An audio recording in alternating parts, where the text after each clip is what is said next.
नमस्कार, स्वागत आहे आपल्या आजच्या नवीन व्हिडिओमध्ये. मी बघा इथं मी ना ओवाळायचंच डायरेक्ट तुम्हाला सांगते. आज आमच्या आहोंचा बड्डे होता, म्हणजे माऊलीच्या पप्पाचा बड्डे होता आज. तर मी त्यांना आहे ना ओवाळून घेत होते सकाळीच, म्हणजे औक्षण करून घेते मी. संध्याकाळी आम्ही केक कापतो तर इथं तेच ओवाळून ते करून घेत होते मी, ओवाळीत होते.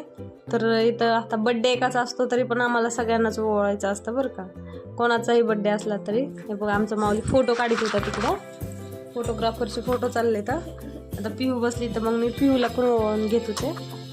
माऊलीला म्हणलं फोटोचा काढ चांगला. माऊली म्हणते असं बघ तसं बघ सांगत होता तो, फोटो काढत होता.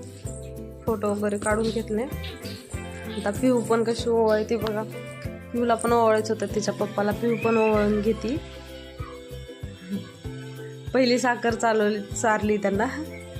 तिला मोबाईल पाहिजे होता, मोबाईलसाठी उठली होती, परत बसली तीच बघा. हे बघा परत आता माऊली पण बसला ओवाळायला. माऊली म्हणतोय मला पण ओवाळून दे. तो शाळेचे कपडे ते घालून तयार झालता, त्याला शाळेत पण जायचं होतं आणि आम्हाला मंदिरात पण जायचं होतं. आधी शाळेत जायचं, शाळा 9ला होती, मंदिरात आम्ही जाऊन येणार होतो. तर बघा पिऊचं आणि माऊलीचं औक्षण करून घेतलं, त्याच्या पप्पाचं फोटो वगैरे काढले. नंतर आम्ही गावामध्ये गेलो होतो दर्शन करायला, गणपती बाप्पाचं देऊमध्ये दर्शन वगैरे केलं आणि घरी आलो होतं. हे बघा आमच्या पाटलाचा बड्डेचा केक.